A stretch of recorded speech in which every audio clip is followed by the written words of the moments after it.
விறுவிறுன்னு முன்னாடி போன சாங் குடும்பத்து ஆளுங்க அந்த வலையில ஒரு வழி இருக்கிறத பாக்குறாங்க. கண்டிப்பா இது நேத்தனோட வேலையா தான் இருக்கும்னு நினைக்கிறாங்க. ஒருத்தனுக்கு மட்டும் ஏனோ மனசுக்குள்ள ஒரு நடுக்கம் வருது. ஜேம்ஸ் ஐயா, நிஜமாவே நாம அங்க போகணுமான்னு தயக்கத்தோட கேக்குறான். அப்போ இன்னொருத்தன் ஒரு பெரிய சிவப்பு சிலந்திய பார்த்துட்டு எல்லாரும் ஜாக்கிரதைன்னு கத்துறாங்க.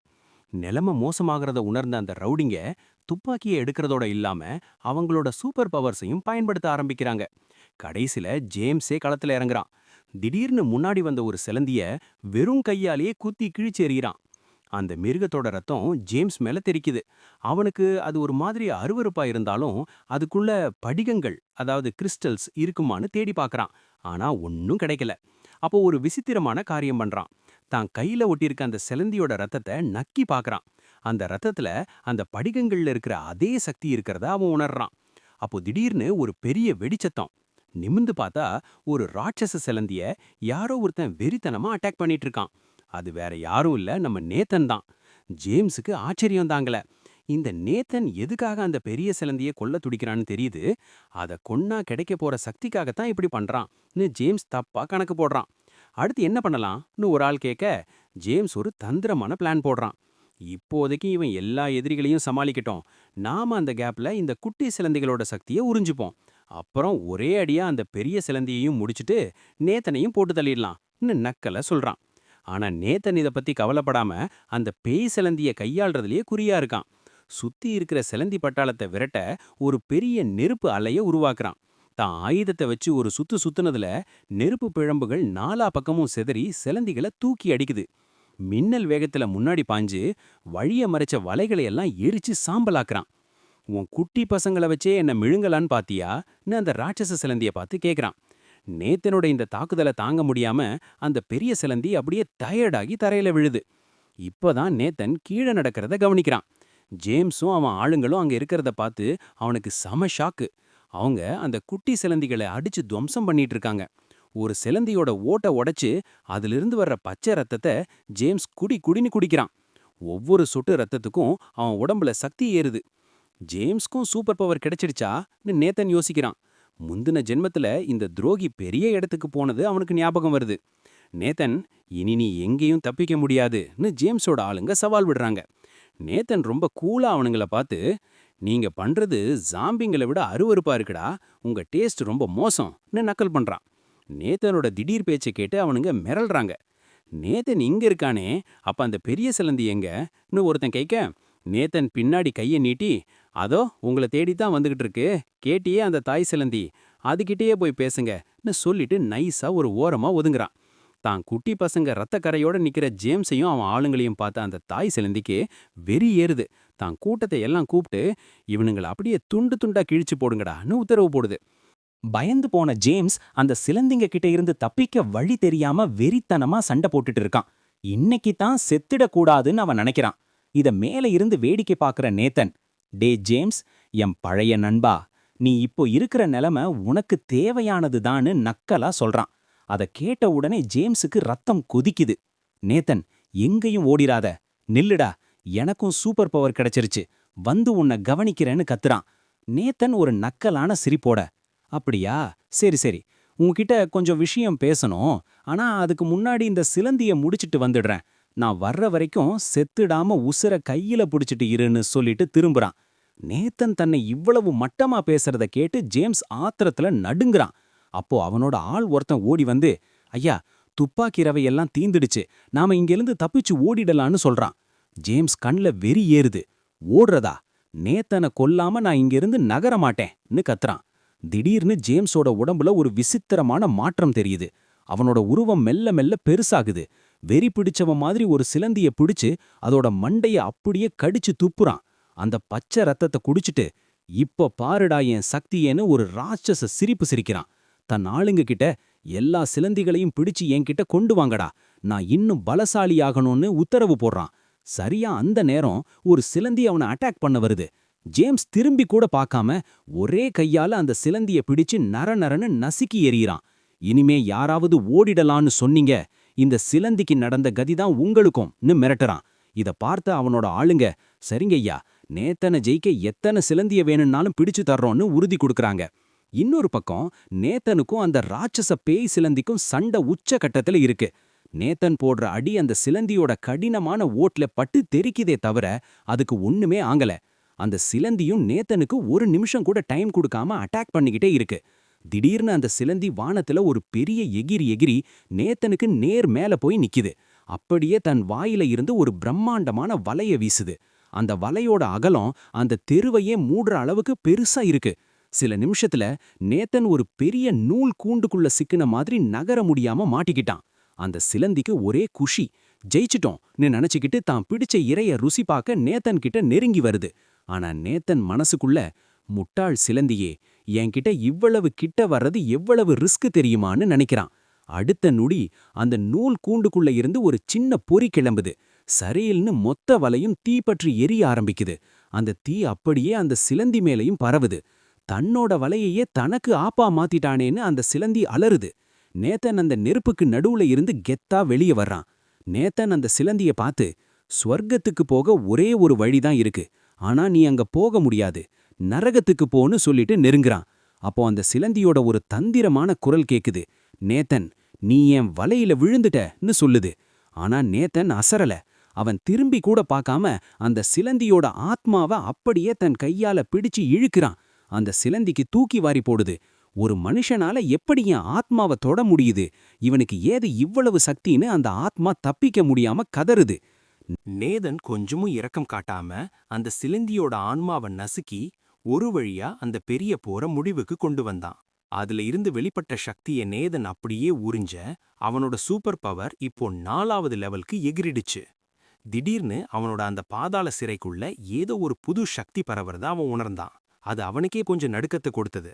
அதே சமயம் அவனோட கண்ணுல ஒரு பயங்கரமான உஷ்ணம், எரியிற மாதிரி ஒரு உணர்வு. அடுத்த நொடி அவனோட பார்வை அப்படியே மாறுச்சு.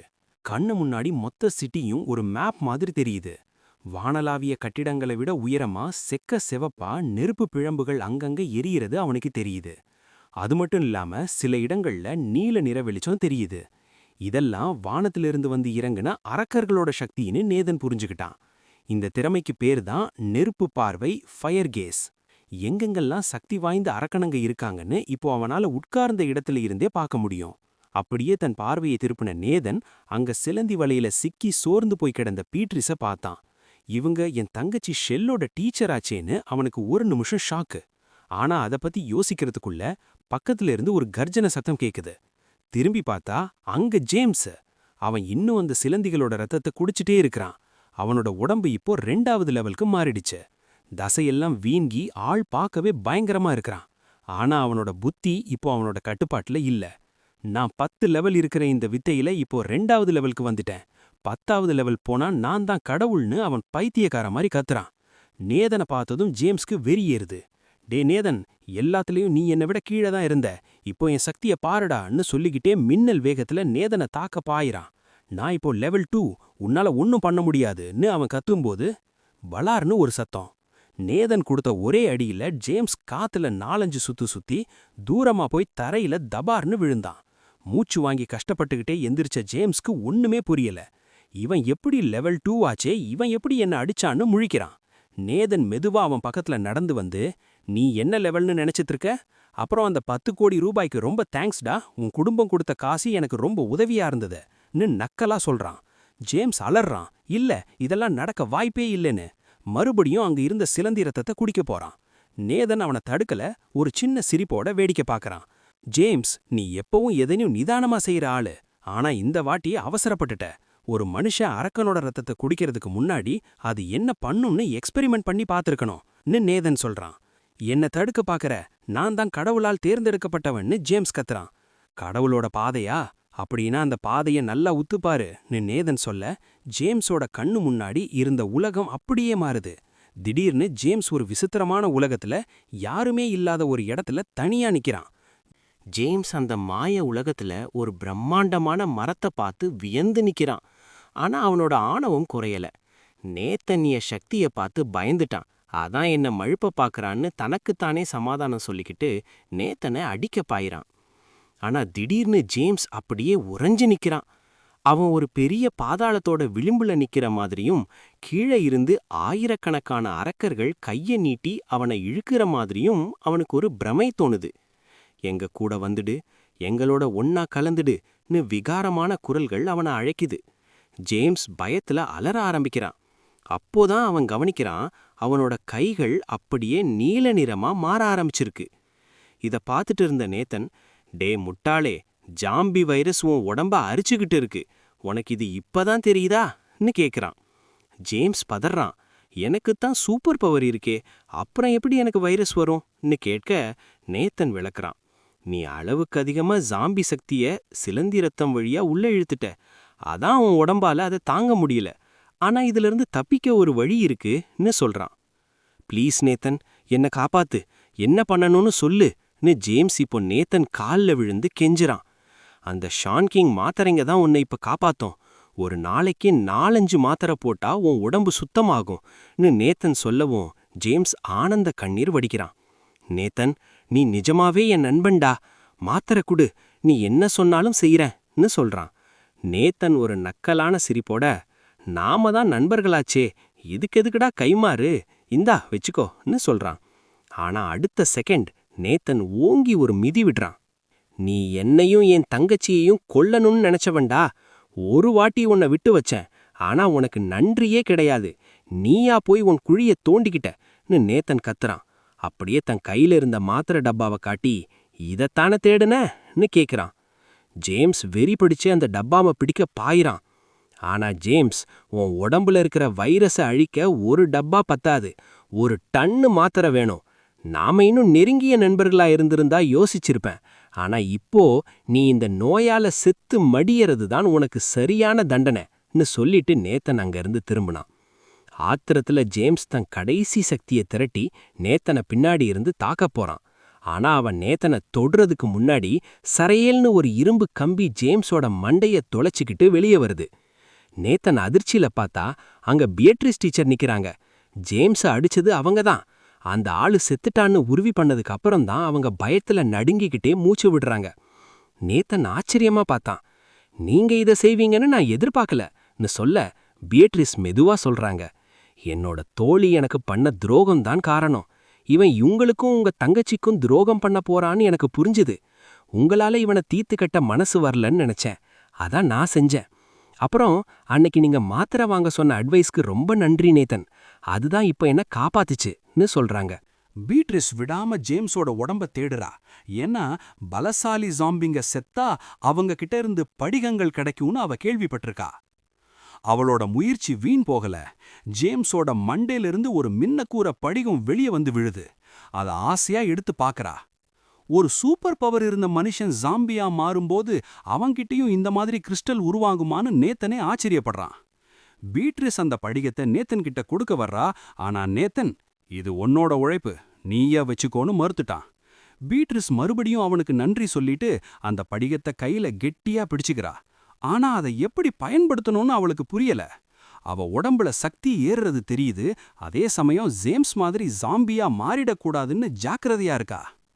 நேத்தன் அவளை பார்த்து, உன்னோட சக்தி ரொம்ப வித்தியாசமானது, இத சரியா கத்துக்கிட்டா இந்த உலகத்துல நீ தப்பிச்சு பிழைக்கலாம்னு சொல்றான். அப்போ பீட்ரிஸ் நேத்தன் கிட்ட ஒரு டீல் பேசுறா. நீ இந்த மாதிரி அரக்கணுங்களை தான் வேட்டையாடுறன்னு எனக்கு தெரியுது, ஆனா வானத்திலிருந்து இன்னும் நிறைய பேய்கள் வரும், உன்னால மட்டும் எல்லாத்தையும் சமாளிக்க முடியாது, அதனால உனக்கு உதவியா நான் வர்றேன்னு சொல்றா. நேத்தனுக்கு தூக்கி வாரி போடுது. ஒரு பொண்ணு தானா வந்து பேய் வேட்டைக்கு ஹெல்ப் பண்றேன்னு சொல்றாளேன்னு யோசிக்கிறான். என்ன ஒரு ஆளா சேர்த்துக்கோ நேத்தன், நான் உனக்கு தேவையான பொருட்களை தேடி கண்டுபிடிப்பேன், வேணும்னா நானே அந்த பேய்களுக்கு இரையா நின்னு உனக்கு வழி செஞ்சு தர்றேன்னு பீட்ரிஸ் தைரியவா பேசுறா. ஏன் இவ்வளவு ரிஸ்கான வேலையை செய்யணும்னு நினைக்கிறேன்னு நேத்தன் கேட்கறான்.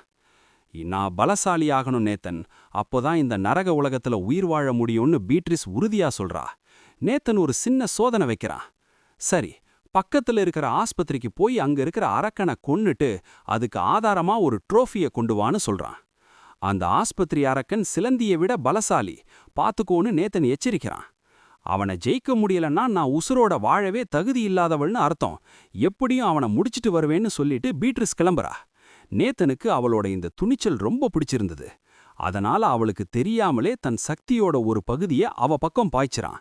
இப்போ அவ எங்க போறா, என்ன பண்றான்னு எல்லாமே நேத்தனோட கட்டுப்பாட்டுல இருக்கும். நேத்தன் மனசுக்குள்ள சிரிச்சுக்கிறான், இப்படியே ஒன்னா சேர்ந்து எல்லாத்தையும் முடிப்போம்னு நினைக்கிறான். ஆனா அதே சமயம் சாங் குடும்பத்து வில்லாவுல ஆக்சல் தன் ஒரே பையனை இழந்துட்டு வெறி பிடிச்சு அலறான். அவனோட ஆளுங்க வந்து ஒரு நியூஸ் சொல்றாங்க. ஐயா, நேத்தன் ரொம்ப பலசாலியாயிக்கான். ஆனா அவனோட தங்கச்சி ஷெல் எங்க ஒளிஞ்சிட்டு இருக்கான்னு நாங்க கண்டுபிடிச்சிட்டோன்னு சொல்றாங்க. ஆக்சல் கண்ணுல கொலவெறி ஏறுது. அந்த நேத்தன் எவ்வளவு பெரிய ஆளா இருந்தாலும் அவன் தங்கச்சி ஒரு சாதாரண பொண்ணு தானே.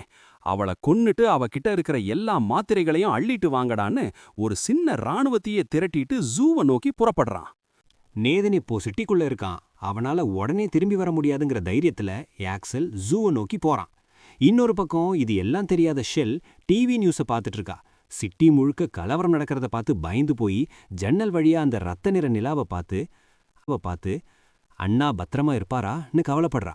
ஆனா நம்ம டைனி ஆம, நீ கவலைப்படாதம்மா, இப்போ எந்த சக்தியை நீ கத்துக்க போறன்னு முடிவு பண்ணிட்டியான்னு கேக்குது. ஷெல் கிட்ட 3 தாலிஸ்மான்கள் இருக்கு.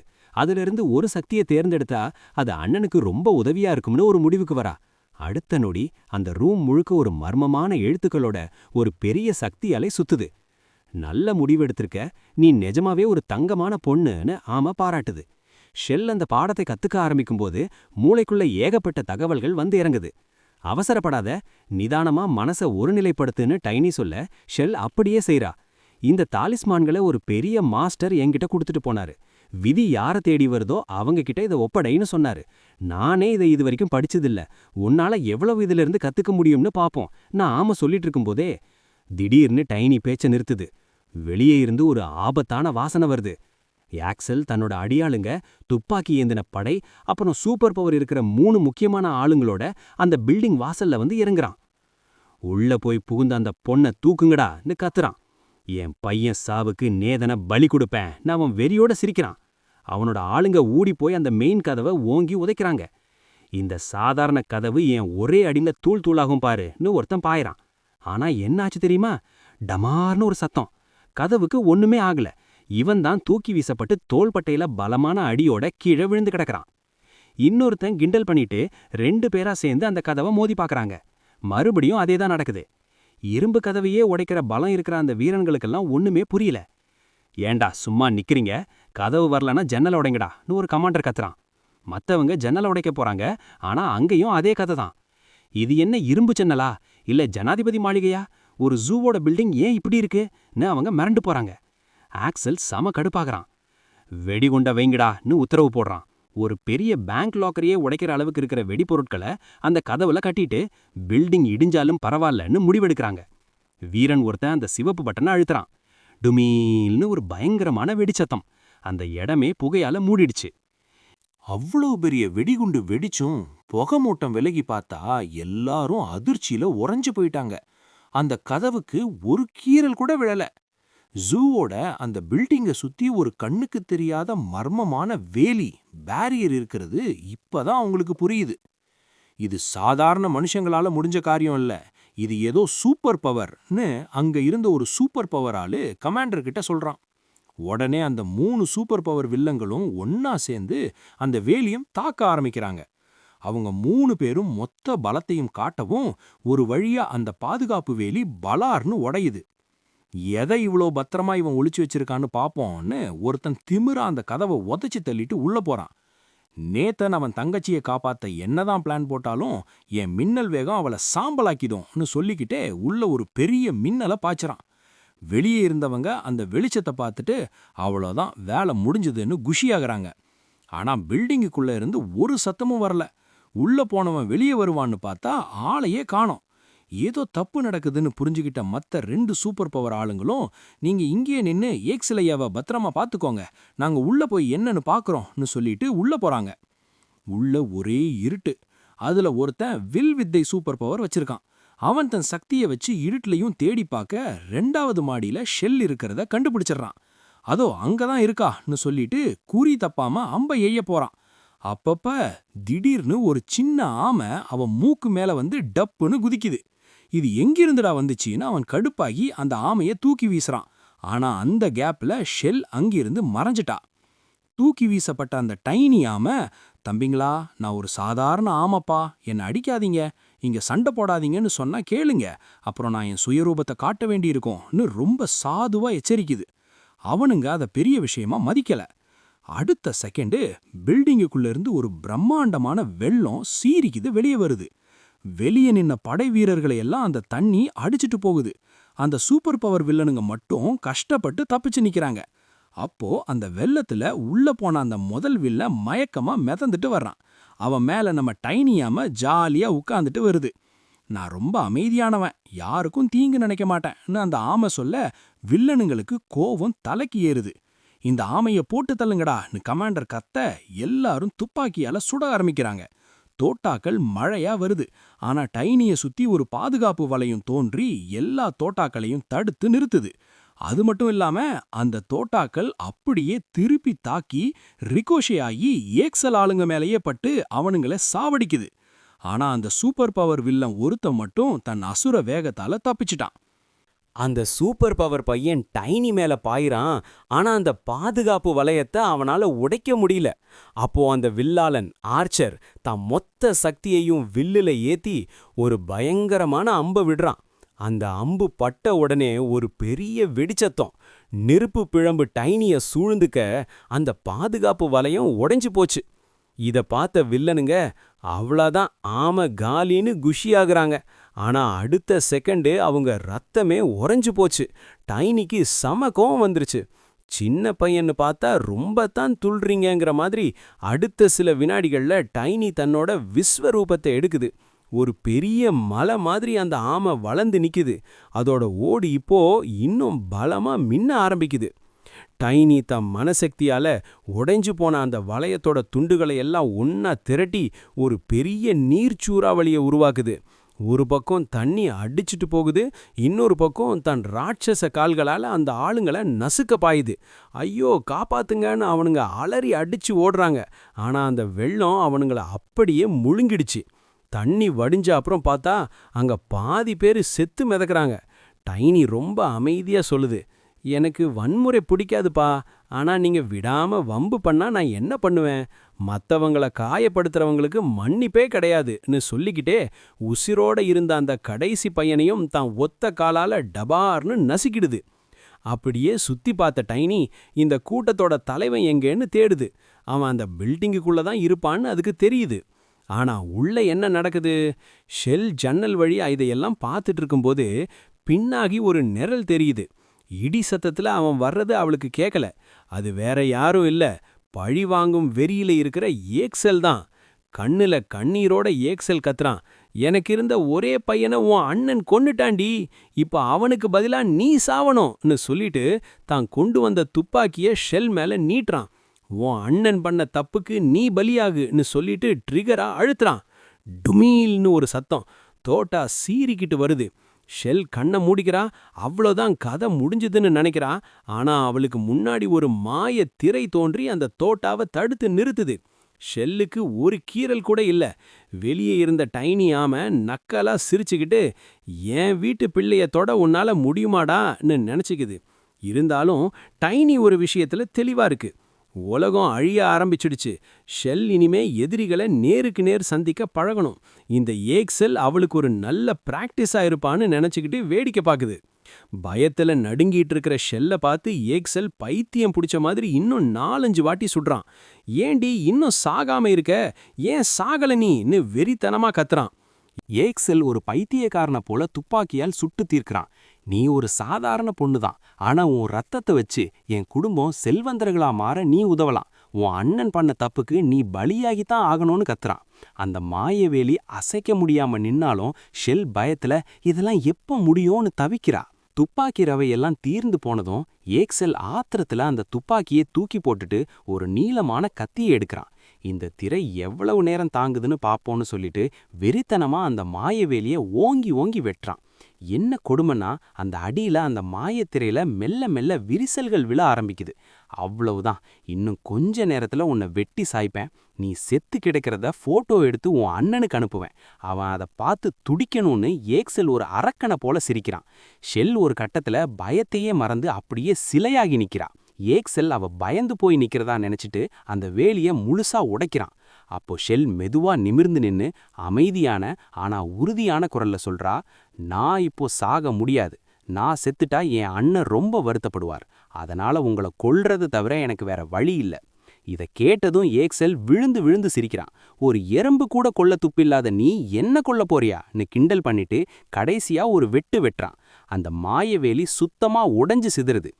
ஏக்செல் கத்தியால குத்தப்பாய ஷெல் சட்டுன்னு விலக அந்த கத்தி ஜன்னல் கண்ணாடியில போய் மாட்டிக்கிச்சு. வெளியே இருந்த டைனியாமை இப்போ எதையும் செய்யல. அந்த ரத்த நிலாவையே வேடிக்கை பார்த்துட்டு இருக்கு. உள்ள ஒரு பெரிய போர் நடக்கிறது அதுக்கு தெரியும். ஆனா ஷெல் தன் சக்தியை தானே பயன்படுத்தணும்னு அது அமைதியா இருக்கு. ஷெல் இப்போ பயங்கர அமைதியா மாறிட்டா. நீங்க என் அண்ணனை துன்புறுத்து நினைச்சது தான் நீங்க பண்ண பெரிய தப்பு. உங்களுக்கு நிம்மதியான மரணம் கிடைக்கட்டும்னு சொல்லிட்டு அந்த சியாங் வித்தைய பயன்படுத்துறா. இவ்வளவு நேரம் பாதுகாப்பா இருந்த அந்த சக்தி இப்போ அவளோட விரல் நுனியில ஒரு கூர்மையான ஆற்றல் ஊசியா மாறுது. ஷெல் தன் கைய ஒரே ஒரு சொடுக்கு போட அந்த ஊசி மின்னல் வேகத்துல ஏக்செல் மேல பாயுது. அந்த வினாடி ஏக்செலுக்கு தன் வாழ்க்கை முடிய போகுதுன்னு புரிஞ்சிடுச்சு. என் பையன் சாவுக்கு பழி வாங்க முடியாம போச்சே, சாங் குடும்பமே அழிய போகுதேன்னு அவன் கலங்குறான். ஆனா அவனோட வன்மம் குறையல. அந்த சக்தியின் தாக்கத்தை தாங்க முடியாம அவனே தன் கத்தியை எடுத்து தன் கழுத்திலேயே குத்திக்கிட்டு, உங்களை நான் சபிக்கிறேன், என் ரத்தமும் என் குடும்பத்து சொத்தும் உங்களை சும்மா விடாதுன்னு கத்திக்கிட்டு. ஏக்செல் தன் கழுத்தில் தானே கத்தியை செருகியதும் பீரிட்டு வந்த ரத்தத்தை பார்த்து ஷெல் அப்படியே அதிர்ச்சியில் உறைந்து போனாள்.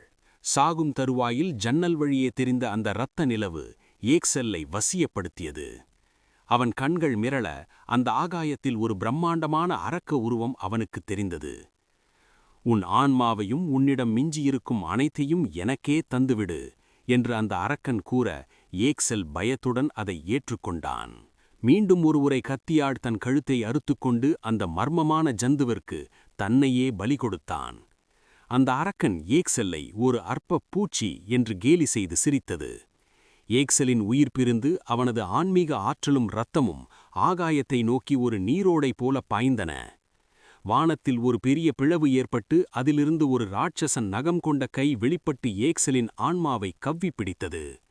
அந்த ஆன்மாவை ருசித்து தின்ற அந்த ஜந்து அதன் சுவையை பாராட்டியது. இதை கீழே இருந்து பார்த்த டைனியாமை இது ஒரு அரைக்கடவுள் டெமிகாட் என்பதை உணர்ந்து கொண்டது. அதன் ஆபத்தை புரிந்து கொண்டு உடனே ஒரு தற்காப்பு வளையத்தை உருவாக்கியது. அடுத்த நொடி வானத்திலிருந்து ஒரு ராட்சச பாம்பின் வால் மின்னல் வேகத்தில் இறங்கியது. புழுதிப்படலத்திற்கு நடுவே ஒரு பயங்கரமான உருவம் டைனியாமையின் முன்னால் வந்து நின்றது.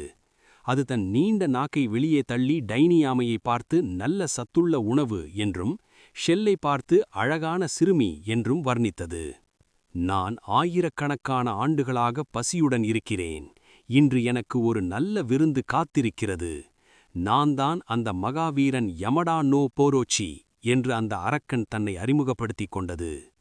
இன்னொரு பக்கம் சிட்டிக்குள் நேத்தன் மற்றொரு அரக்கனை துவம்சம் செய்திருந்தான். அவனது சக்தி அதிகரிக்க அதிகரிக்க இந்த அரக்கர்களைக் கொள்வது அவனுக்கு எளிதாகிவிட்டது. அந்த அரக்கனின் ஊதா நிற ரத்தம் பட்ட இடமெல்லாம் செடிகொடிகள் கருகி போயின. விஷம் கலந்த அந்த ரத்தம் நீர்நிலைகளை சிதைப்பதைக் கண்ட நேத்தன், இவை உயிருடன் இருந்தாலும் சரி இறந்தாலும் சரி உலகத்தை அழித்துக்கொண்டே இருக்கின்றன என்று வருத்தப்பட்டான். உடனே தன் நெருப்பு சக்தியால் அந்த விஷம் பரவிய இடத்தையெல்லாம் சுட்டெரித்தான். நேத்தன் சற்றும் தாமதிக்காமல் அடுத்த அரக்கனை வேட்டையாட அந்த பாழடைந்த நகரத்திற்குள் மின்னல் வேகத்தில் பாய்ந்து சென்றான்.